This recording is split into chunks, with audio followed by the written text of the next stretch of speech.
히브리서 2장을 지난번에 앞부분 좀 읽었던 것 같아요. 히브리서 2장 가볍게 먼저 번역된 것을 읽어볼게요. 그러므로 모든 들은 것을 우리가 더욱 간절히 삼갈지니 혹 흘러 떠내려 갈까 염려하노라. 그래요. 그러므로 모든 들은 것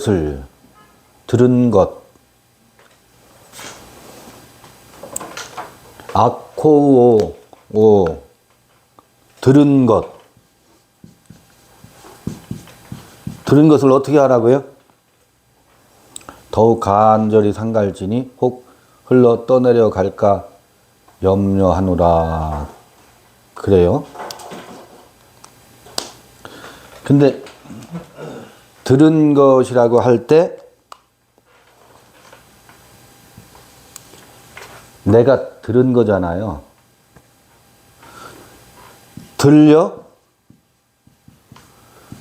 주는 이가 있어. 들려주는 이가 있죠. 그게 누구예요? 그게 천사예요. 천사는 들려주는 이가 천사고, 천사를 통해서 들은 것.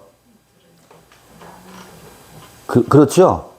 들은 것을 더욱 간절히 삼갈지니 그렇게 되어 있는데, 삼가다, 이 프로세케인, 프로세코 할 때,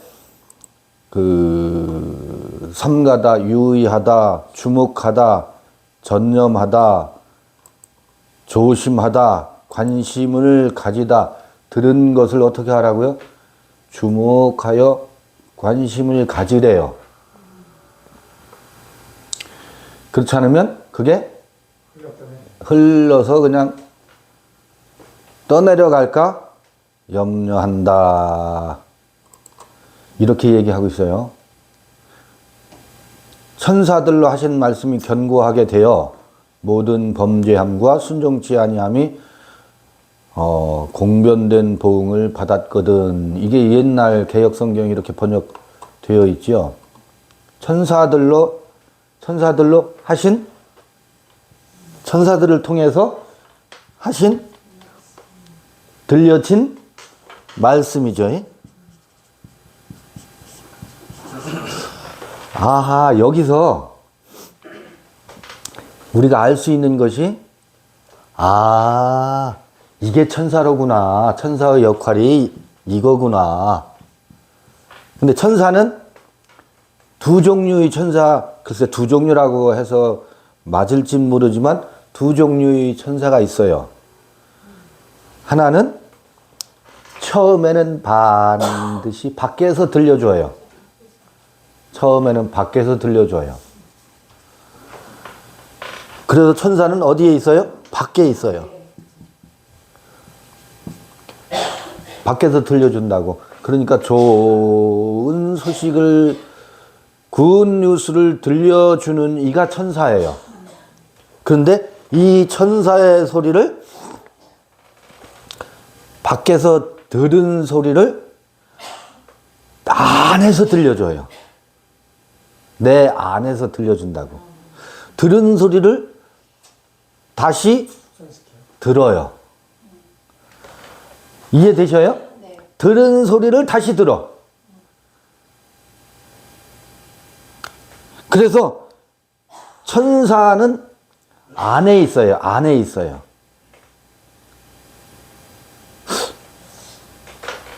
그래서 천사를 구약에는 엘로힘을 천사로 번역하는 경우도 많아요. 엘로힘을 신이라고 하고 하나님이라고 하고, 엘로힘을 어느 곳에서는 천사로 번역하는. 그 다음에 천사는 제사장이나 선지자들을 앙겔로스, 천사, 사자다 그러잖아요. 사자. 천사로 표기가 많이 돼요. 왜? 들려주는 이 부분을 왜 주목해야 되느냐면 천사를 숭배하거든. 근데 천사는 들려주는 이는 구원 얻을 후사를 어떻게 해요? 돕는 존재지 천사가 구원자가 아니에요. 근데 구원자는 어디에 있어요? 구원 얻을 후사는 어디에 있어요? 각자 그 안에 존재의 나로 태어나도록 천사는 들려주고 돕는 역할을 해요. 그 구원 얻을 후사를 섬기는 자라고. 천사가 구원자가 아니라고요. 구원자는 어디 있어요? 다 각자 안에 있어요. 숨어 있어요. 어떻게 숨어 있느냐?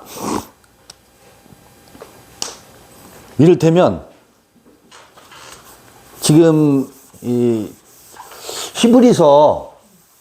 히브리서의 전체 구조 흐름을 이해하려면 이것이 분명하게 파악이 되어야. 히브리서는 어떤 책이라고 했어요? 강을 건너온 자들이 이야기다 그랬잖아요. 우린 처음에 그랬잖아요. 강이 여러 개의 강이 있더라. 홍해가 있는가 하면 요단강이 있는가 하면 저 유프라테스강, 그발강, 티그리스 유프라테스 강이 있어요. 그 히브리서는 어떤 강을 건너온 자다? 물론 홍해도 건너오고 요단강도 건넜지만 그 다음에 어디에 지금 히브리서가 주목하는 것은 바벨론이라고. 바벨론. 바벨론은 어떤 곳이냐면 뭐가? 천사가 구원 얻을 후사를 돕는다라고 하는 천사의 자기 신분, 자기 정체성을 잃어버린 곳이에요.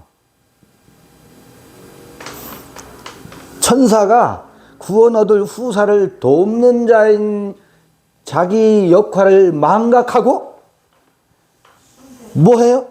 뭇별 위에 누가 나와 비기랴 하면서 천사를 어떻게 해요? 저 북극성 가장 높은 곳에 포지셔닝을 시키는 것이 바벨론이라고. 천사를 뭐로 세우고 있어요? 구원 얻을 후사를 섬기라고 하는 위치를 잃어버리고 지가 구원자가 된 것이 바벨론이라고. 이게 두로왕 이야기이고 구약 성서의 그 선지서들이 전부 이 이야기를 하고 있거든. 이사야, 에레미야, 에스겔, 소선지서들은 바로 이 티그리스강, 유프라테스 강을, 그래서 지금 히브리서 2장에 1장도 그렇지만 천사와 아들 이야기가 계속 나와요. 근데 요때 천사가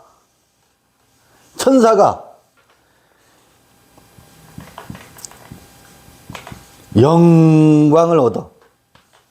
영광과 존귀를 한 몸에 담고 있는 게 바벨론이라고.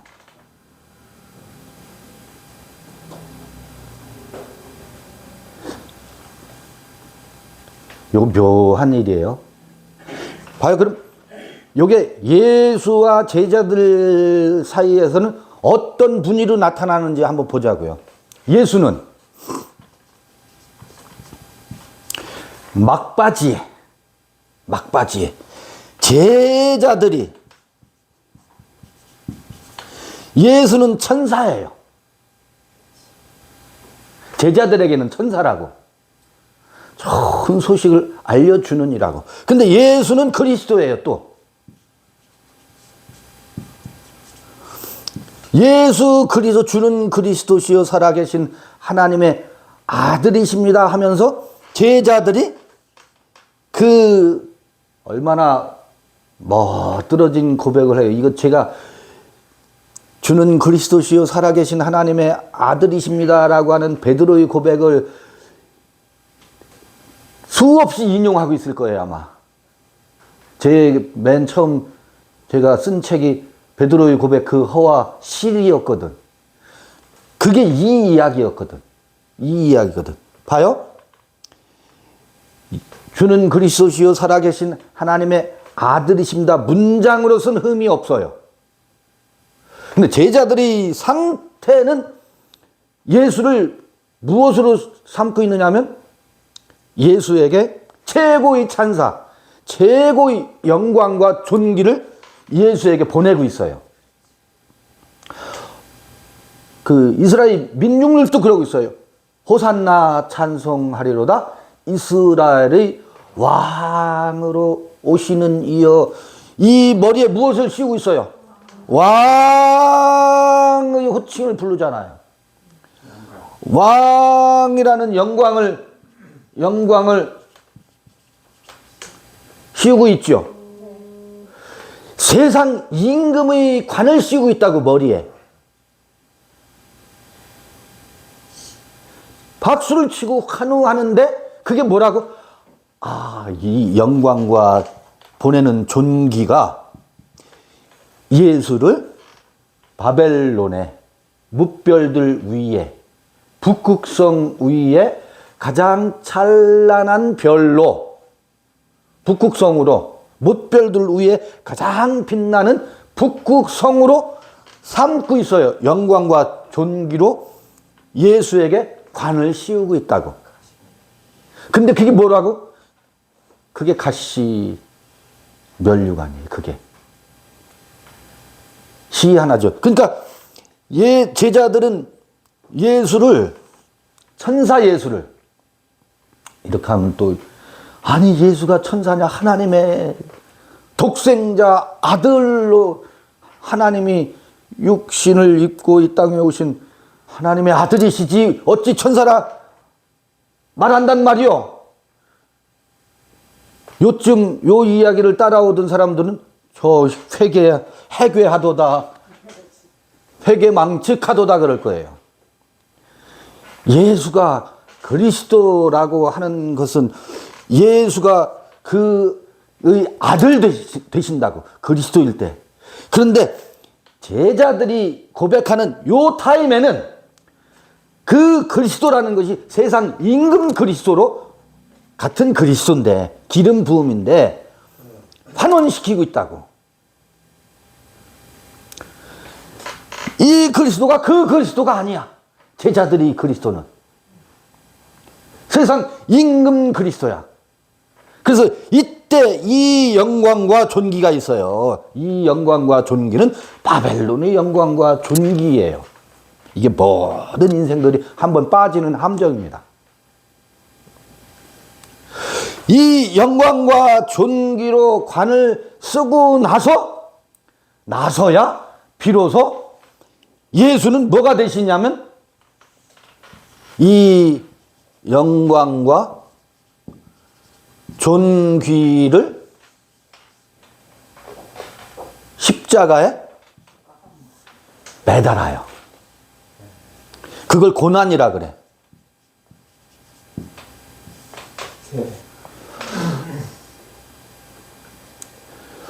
이상하다. 이 얘기를 왜 이렇게 끌고 가지? 지금 구도가 어떻게 되어 있느냐면요. 히브리서뿐만 아니라 이게 시편 8편에 나오는 이야기거든요. 영광과 사람이 무엇이간데 뭐 하면서 시편도 한번 보자고요. 아니 무슨 얘기를 이렇게 끌고 가지? 지금의 기존의 흐름을 완전히 뒤집는 얘기잖아. 이 얘기는 지금의 히브리서를 해석할 때라든지 또 시편 8편을 이해할 때 어떻게 읽고 또 그렇게 해설하느냐면 그가 고난을 받으심으로, 고난이 먼저 있죠. 영광과 존귀가 먼저가 아니라 고난을 받으심으로 영광과 존귀에 이르게 되었다. 맞죠? 네. 그 기존 성경 해석과 신학의 흐름이죠. 네. 그는 고난을 받음으로 그 고난을 통하여서 그 고난 때문에 그가 영광과 존귀한 존재로 관을 쓰셨다. 그 이 고난 다음에 얻을 멸류관을 영광과 존귀로 우리 그렇게 읽고 그렇게 들어왔고 그렇게 해석하고 있잖아요. 근데 지금 여기를 보니까 먼저 영광과 존귀로 관을 씌웠다네. 그리고 이 영광과 존귀를 개박살 냈다네. 이게 무슨 이야기지? 왜 성경을 그동안 우리가 읽던 방식을 왜 뒤집지? 그래서 그러면 이 이야기는 틀린 이야기냐? 아니, 이 이야기 맞아요. 또 맞는다고? 여러분 지금 어느 당단에 춤추라는 거야? 잘 따라오셔야 돼요. 이렇습니다. 제가 그래서 아까 동백꽃을 막 찾은 거예요. 동백꽃을. 봐요. 이게 나무에 달려있는 동백꽃입니다. 얼마나 꽃이 화려함. 꽃이 뭐예요 지금? 영광과 존귀라고. 꽃의 영광, 꽃의 존귀. 사람들은 이 꽃에 주목해요. 아, 호산나 찬송하리로다 이스라엘의 왕으로 오시는 이여 하면서 우리를 구원하소서, 우리를 구원하소서. 이스라엘을 회복할 때가 어느 때니까 우리를 구원하소서 환호를 지르잖아요. 종려나무 가지로 그가 입성하는 예루살렘 입성하는 길가에 서서 환호하고 있잖아요. 영광과 존귀로 그를 환호하고 있다고. 이게 천사가 누리는 마지막에 누리는 영광과 존귀예요. 천사가 천사의 지위를 잃어버리고 있어. 바벨론에 잡혀간 형국이라고. 그런데 이게 어떻게 돼요?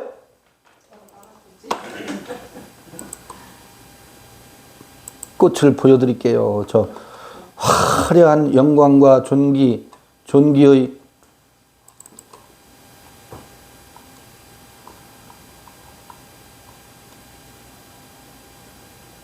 아까 동백꽃 떨어진 거 어디 있어? 수정 났잖아. 여기 있습니다.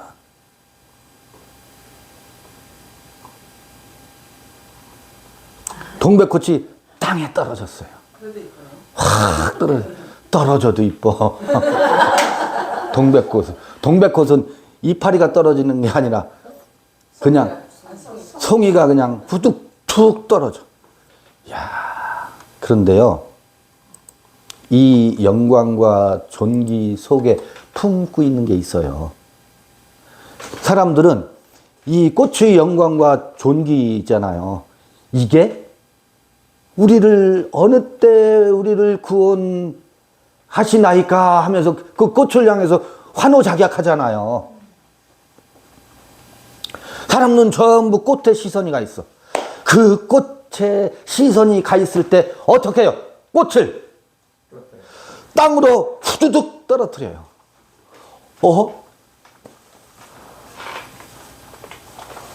그런데요, 영광과 존귀는 꽃의 영광과 꽃의 존귀가 영광과 존귀가 아니랍니다. 그것은 누가 인생들이 추구하는 영광과 존귀예요. 인생들이 추구하는 영광과 존귀라고. 그건 어디에 있어요? 꽃의 화려함에 있어요. 그건 어디에 있어요? 천사들이 은혜로운 말씀에 있어요. 천사들이 전해주는 그 달콤하고 은혜로운이 뭔지 아세요? 가스라이팅 시키는, 사람들을 현혹시키는 은혜로운 말씀을 당신이 주께서 보내신 자니이다. 하늘에서 오신 하나님의 아들이십니다. 거기에 환호작약하지요. 그런데 그 꽃은 어떻게 된다고? 떨어져야 된다고. 그런데요, 묘한 게 있어요. 이 화려한 꽃이 품고 있는 게 있다고. 그게 안 보여. 꽃을 보는 동안은 꽃이 품고 있는 게 뭐예요? 열매. 씨방이라는 게 있어요. 꽃 안에 숨어 있어요. 근데 모든 꽃은 향기가 있어요. 향기가 있어서 벌나비를 불러들입니다. 그 꽃의 향기와 그 달콤함이 없으면 벌과 나비가 안 오죠. 벌과 나비가 씨방에 수정을 시켜서 암꽃과 꽃도 암꽃이 있고 숫꽃이 있잖아요. 남여가 있다고. 그 씨방을 수정시키고 그 씨방에서 씨를 빌어 올리려면 어떻게 해야 되는지 아세요? 꽃의 영광과 꽃의 존귀함이 부정되어야 돼요. 그래야 본래의 영광과 존귀가 찾아온다고. 그러니까 이 고난을 받음으로 영광과 존귀에 이르게 하였다라는 말은 인생들이 영광과 존귀로 여기는 그 영광과 존귀와는 전혀 보이지 않는 전혀 다른 형태의 영광과 존귀는 고난을 통해서 어떤 고난? 그 꽃의 영광과 꽃의 존귀함을 부정하는 과정을 통해서 그 본래의 영광과 존귀가 씨방 안에서 여물어지기 시작한다고. 그게 뭐냐면 그 세상 임금 예수가 십자가에서 부정되잖아요. 영광과 존귀로 관을 쓰셨다고. 영광과 존귀로 관을 쓰셨다고. 그런데 이게 어떻게 됐어요? 부정되는 것이 다시 고토로 돌아오는, 다시 강을 건너는 이야기라고. 그러면 부정되면 내 눈앞에 있던 우리가 쫓아야 할 그 예수, 우리가 찬송을 보내야 할 그 예수가 베드로 앞에 없어졌어요. 보이질 않아. 남편이 없어졌어. 신랑이 없어졌다고. 그때부터 뭐 하게 되면 그 신랑으로부터 얻어먹던 양식, 천사의 양식이 어떻게 해요? 없어져요. 천사로부터 공급되던 양식이 끊어진다고. 더 이상 그 입에서 나오는 산상순, 그 입에서 나오는 다락방 강화를 들을 수가 없어요. 그런데 묘한 게 있어요. 그 밖에서 들은 것이 멈춰지면 들었던 그것을 내 안에서 다시 들어. 그게 천사예요. 근데 그 안에서 다시 들으면서 내가 환호작약하던 이 꽃의 영광, 세상 임금 예수의 영광은 떠나가고 그 세상 임금 예수의 존귀도 내게서 떠나가고 전혀 인생들이 영광과 존귀로 여기지 않는 베드로 안에 예수의 정신이 그 베드로 안에서 다시 부활한다고. 이게 뭐겠어요? 씨방에 씨가 맺혀서 알알이 알곡으로 차기 시작하는 거지. 이게 영접이에요. 이게 영접이야. 세상 임금 예수를 영접하는 게 영접이 아니라고. 그건 뭐 해야 돼? 한번 부정되어야 될. 그래서 영접이 2번 이루어지는구나. 아니 2번이 아니 7번 이루어져 영접이. 떡잎은 씨앗이 땅에 뿌리를 내리고 싹을 틔울 때 두 떡잎은 하늘을 만나게 하는 환희가 있어요. 떡잎이 딱 쫙 펼쳐졌을 때 얼마나 하늘을 아까 뭐 하늘담이라고 하되 하늘을 담았대요. 떡잎이 한 우주를 품잖아요. 딱 하면서 태양을 감싸고 우주가 다 뭐예요? 판이지. 나의 것이지. 땅을 내 집으로 삼고 지부집주야. 그렇잖아요? 이 떡잎이 아니면 우주를 새롭게 바라볼 수 있는 환희가 일어날 수가 없어요. 어디에 갇혀 있다가 씨 안에 씨 껍질 속에 갇혀 있다가 빛을 보게 하는 건 떡잎이라고.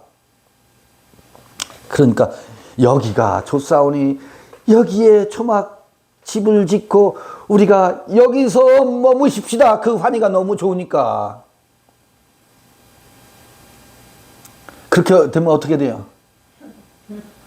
아무리 떡잎, 두떡잎, 쌍떡잎이 고귀하고 존귀해도 새로운 줄기를 밀어내려면 어떻게 돼요? 줄기를 밀어내면서 새로운 잎을 내면서 동시에 떡잎은 누렁잎이 돼요.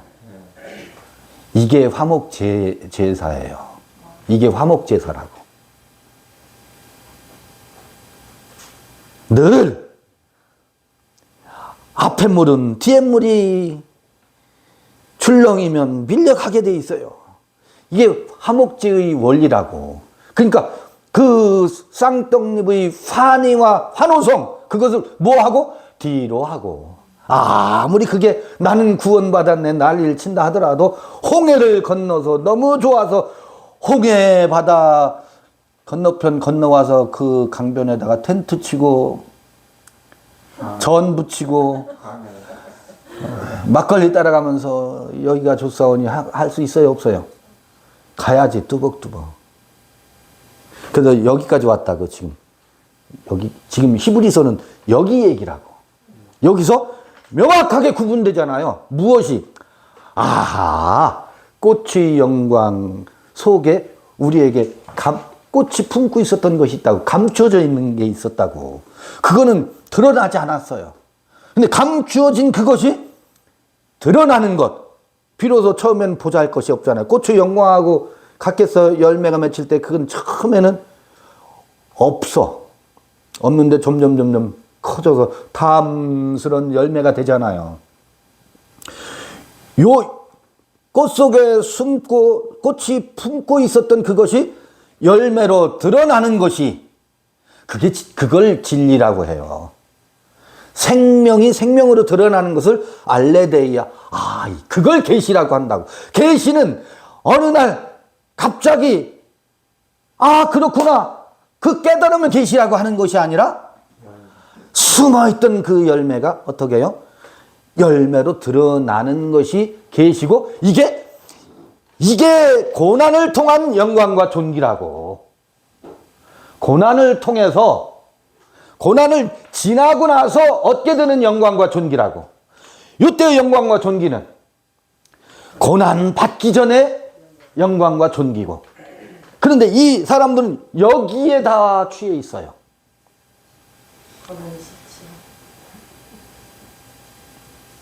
그 고난은 2000년 전에 예수가 다 받았어. 나는 받을 필요가 없대. 그러니까 예수는 진짜 지금 골고루해요. 가지가지해요. 오늘날 사람들에 의해서. 그죠? 예수가 다 우리를 대신해서 고난을 받았으니까 우리는 고난받아야 될 이유가 없고 무엇만 누리면 돼요. 이 영광과 이 영광과 존귀를 주여 하면서 이 영광과 존귀만 따먹으려고 해. 감사합니다. 천혜향 마음에 감사합니다. 천혜향과 만리향을 이 영광과 존귀로. 그래서요 지금 그 다음에 지금 이렇게 돼 있어요. 예수께서 고난을 받으시고서 하나님 보좌 우편에 올라가셔서 그가 영광과 존귀 가운데 머물고 계시고 또 우리를 그곳으로 인도하신다라고 교리가 그렇게 되어 있잖아요. 예수의 영광과 존귀, 하나님의 보좌 우편이 어디겠어요? 사람들은 그걸 몰라. 그건 지금 그 증강현실 뭐지? 메타버스의 세계로 생각하고 있어요. 가상세계에다가 하나님의 보좌 우편을 가상세계로 지금 설정해 놓고 있다. 그게 가상인 줄 몰라. 그게 리얼이거든요. 가상이 아니고. 그 리얼은 저 보이지 않는 저 하늘 보좌 우편에 예수가 거기 가서 지금 딱 하나님의 보좌 우편에 계시다라고 하는 이 메타버스의 세계에 있는 게 아니고 그 하나님 보좌는 어디예요? 베드로의 그 마음의 지성소거든. 밖에 있던 천사가 어디? 이제 요한복음 21장에 와서야 베드로의 안에서 예수가 그리스도로 부활한다고. 그리스도로 부활한다고. 여기 이제 죽음을 맛보시려 함이니라 그런 말이 나오거든요. 히브리서에. 이제 동백꽃은 끄겠습니다.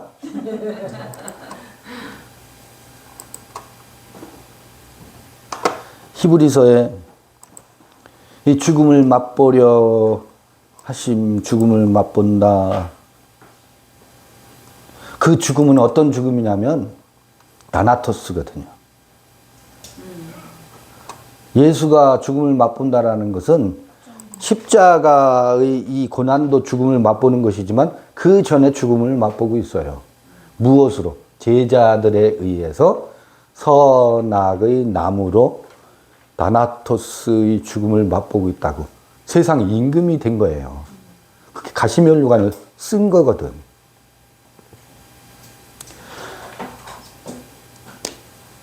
하나님의 보좌 우편에 영광과 존귀가 되었다라고 하는 것은 비로소 세상 임금의 자리에서 뭐가 됐어요?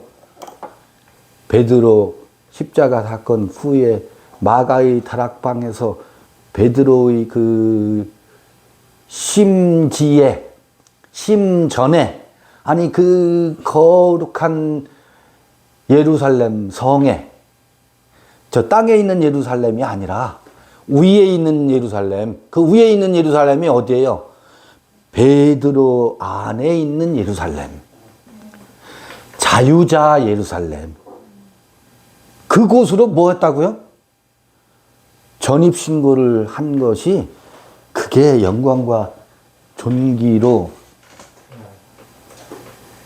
이게 무슨 얘기냐면 비로소 세상 임금 예수와 세상 임금 그리스도가 아니라 본래의 예수와 본래의 그리스도로 베드로 안에서 존귀히 여기게 되었다라는 얘기거든.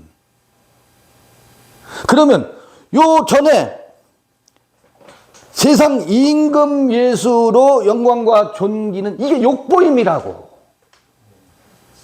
욕보임이라고. 예수에게 잘못된 명함을 지금 새겨서 명찰을 붙여주는 거거든. 그는 이스라엘의 왕이라고 하는 명찰을 붙이고 있잖아요. 그 제목에 그렇게 되어 있다고. 하나님의 아들, 이스라엘의 왕. 그게 왕이라고 칭했다고 해서 그 제목이 그거 이니셜을 따면 야훼라고 그러잖아요. 그게. 근데 그게 뭐예요? 잘못된 명찰을 예수 가슴에다가 제자들이 주는 그리스도시요 살아계신 하나님의 아들이십니다라고 명찰을 붙여줬는데 그게 욕보임이라고. 지금 엘로힘에 대해서, 예수에 대해서 잘못된 명찰을 모든 기독교의 도그마가, 교리가 잘못된 명찰을 붙여주고 있어요. 전부 세상 임금 이 영광과 존귀의 명찰을 붙여놓고 있다고. 예수에게. 그가 이 영광과 존귀의 자리로 보좌 우편에서 그 예수가 어떻게 이 꽃이 잎으로 하나씩 떨어지는 게 아니라 통째로 땅에 툭 떨어져야 본래의 영광과 존귀 보좌 우편에서, 이거는 메타포스가 아니에요. 가상세계가 아니고 우리 각자의 성소와 지성소 속에서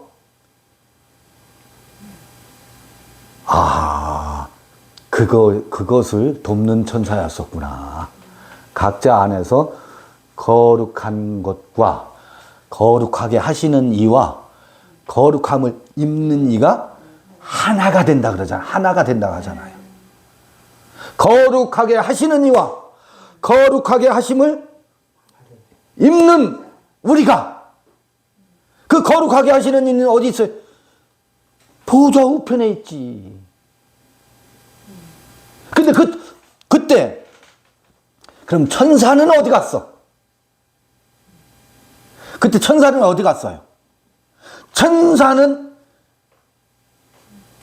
사방에 있어요. 그게 뭐냐면 천사가 여길로 갔을 때는 후두둑 통째로 떨어져야 되지만 천사가 없어지는 게 아니에요. 구원 얻을 후사를 돕는 자로 천사는 보좌 주위에 있습니다.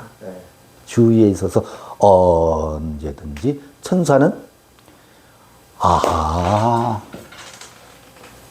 그때 밖에서 들려줬던 것을 안에서 듣도록 생각나게 하고 깨닫게 하고 기름 부음이 가르침을 하도록 항상 없는 것 같으나 있고 있는 것 같으나 없이 좋은 소식을 들려주는 것으로요. 보좌 사방에 있더라고요. 그러니까 그 천사는 어디에? 안에서 역할을 해요. 안에서. 밖에서 한번 여기까지 갔다가 요것을 소거시키고 나서 안에서 천사가 역할을 하더라고. 이 희한한 일이에요.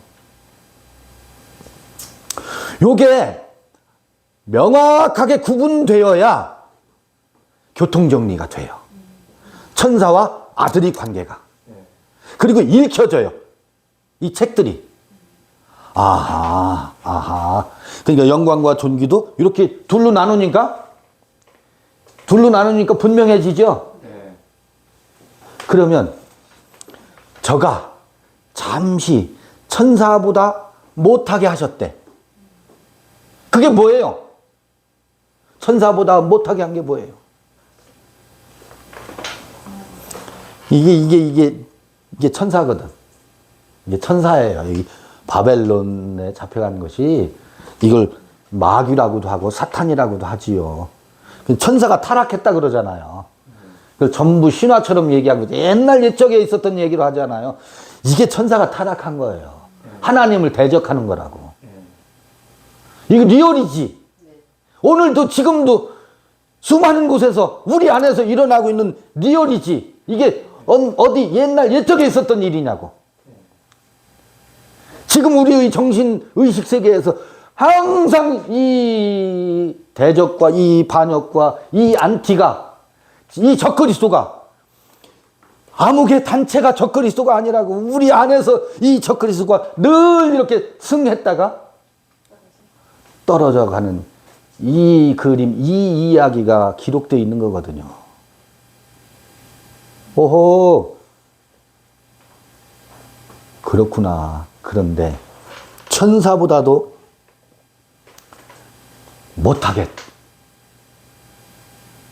아니 천사보다도 못한 잠깐 동안 여긴 온갖 세상 임금인 줄 알았더니 임금이 못 돼. 그러니까 어떻게 돼요?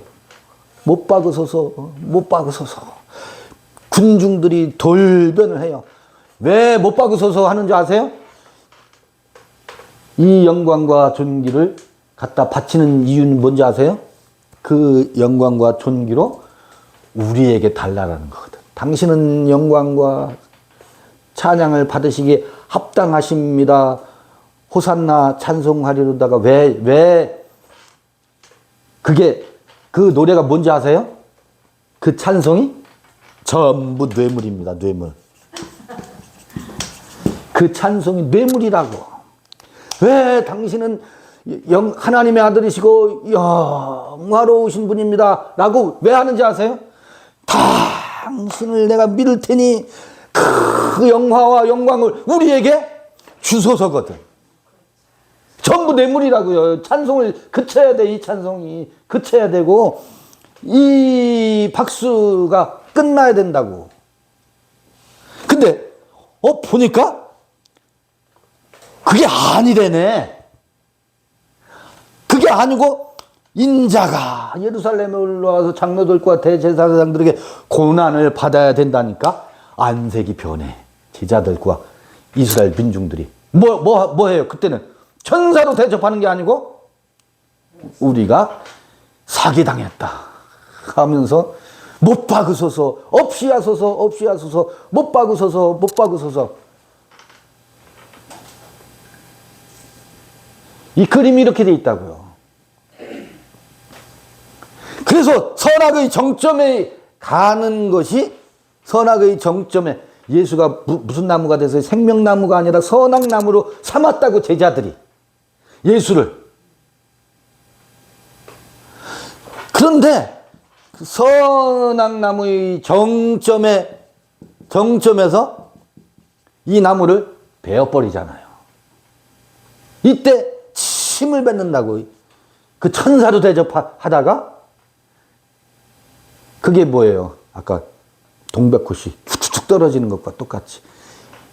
이게 천사보다도 이제 잠깐 못하게 되는 형국이거든. 이게 나나토스, 죽음을 맛보는 거예요. 이게 죽음을 맛보는 거지. 육체의 죽음도, 육체의 고난도 고난이지만 선악의 정점에 서 있게 된다고 사람들이 그렇게 만들어. 이게 죽음을 맛보는 거거든. 다나토스를 맛보는 거거든. 선악을 알게 하는 나무로 예수를 삼잖아요. 사람들이요, 똑같은 예수를 선악나무로 세워놓고 있다는 것을 몰라. 그 선악나무 예수는 베어버려야 된다고. 그리고 그 생명나무를 봐야지, 거기서. 이 이야기입니다. 히브리서 2장 이야기예요, 이게.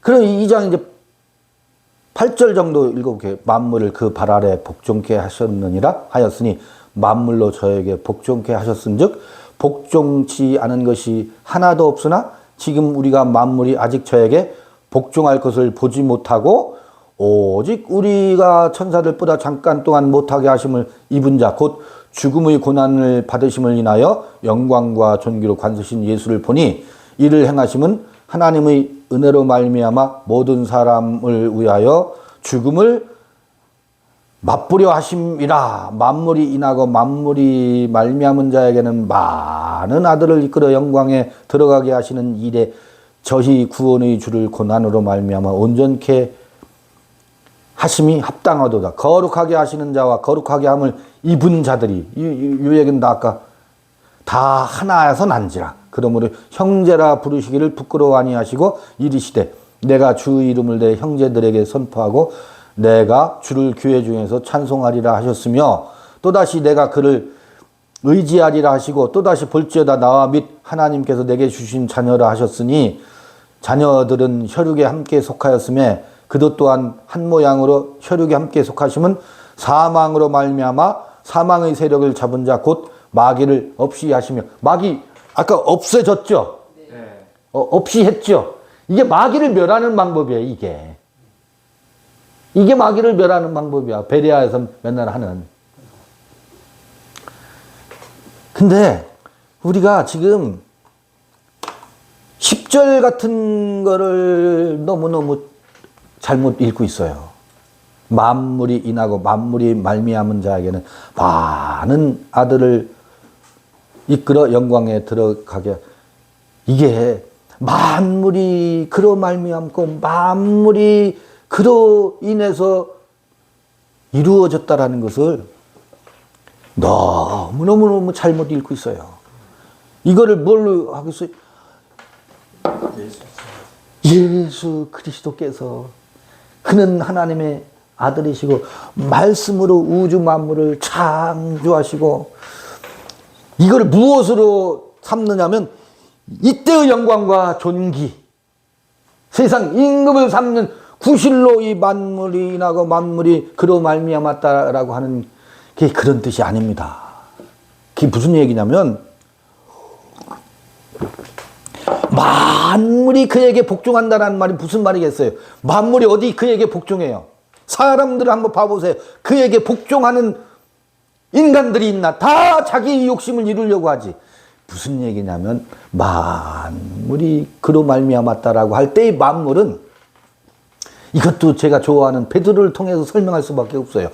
베드로는 늘 내가 당신을 위해서 목숨을 바치겠습니다라고 충성을 맹세하고 충성을 고백하는데, 그게 뭐예요? 그로 말미암은 게 아니야. 이해되시죠? 베드로의 모든 몸짓과 하는 그 사랑의 고백이 그로 말미암은 게 아니라고. 어느 때 그로 말미암아 베드로 안에서 더 이상 베드로가 그를 거역하지 않고, 그로 말미암아 그 베드로 안에 있는 의식의 세계의 만물이 그에게 복종할 때가 어느 때? 요한복음 21장에 와서 그에게 복종하는 베드로가 된다고. 비로소 그로 말미암고 그로 인한 것이 된다고. 그러니까 요한복음 21장에 가면 예수와 베드로가 스트러글, 서로 전쟁을 치르질 않아요. 그 마음에 소금 치듯 공목듯 부대낌이 없다고. 왜? 그가 다시 이제 그로 말미암아 새로 지음을 받았고, 그에게 복종이라고 되어 있지만 그에게 그 기름 부음에 순응하는 새 하늘과 새 땅으로 창조된 만물이라고. 이 자연 우주 만물이 그로 말미암았다는 얘기가 아니랍니다. 여기서 만물이 그로 말미암고 그를 인하고 한 이 만물은 베드로 안에 있는 의식의 하늘과 의식의 땅과 의식의 하늘 땅 사이에 이루어지는 그 모든 유기적으로 움직여지는 생명의 합창들 있잖아요. 이게 선악은 늘 그에게 안티한다고. 선악은 그로 말미암은 게 아니야. 이전까지는 전부 세상 임금으로 말미암아 움직여졌었잖아요. 세상 임금으로 말미암아 세상 임금의 영광과 존귀에 현혹되어서 베드로의 삶이 어떻게 운행되었었다고. 그런데 그것을 그가 새롭게 짓는다고, 새롭게 창조한다고. 그게 그리스도로 말미암아예요. 새롭게 지어진 우리 안의 만물을 얘기한다고. 판타라는 게. 이거를 막 뒤죽박죽 섞어놓고 있어요. 성서 읽는 독자들이.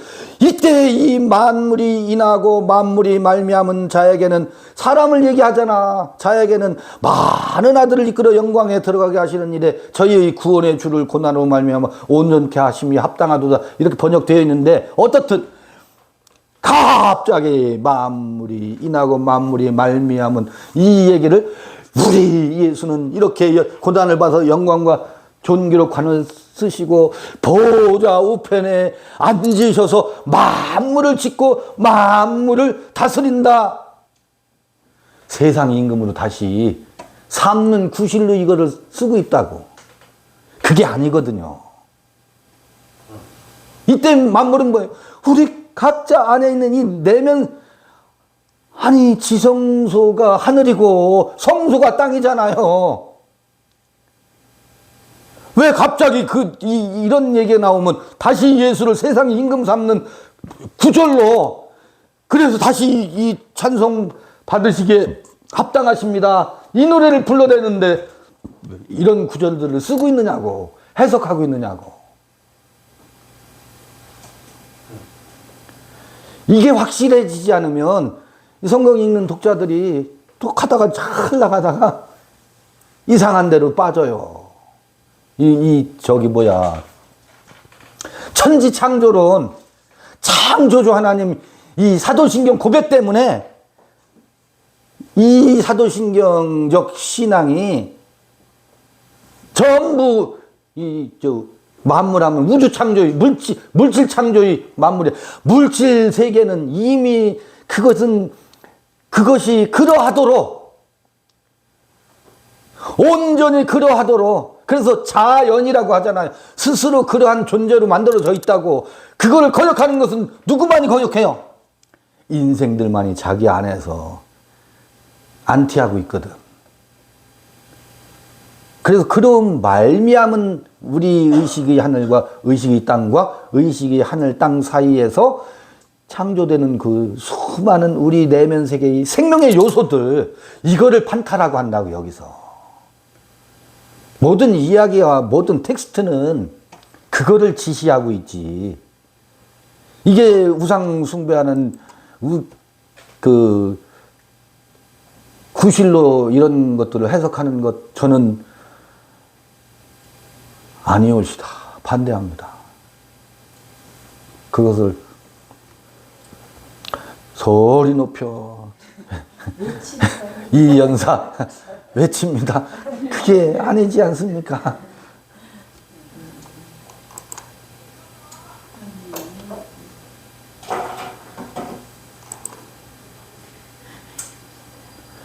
봐요.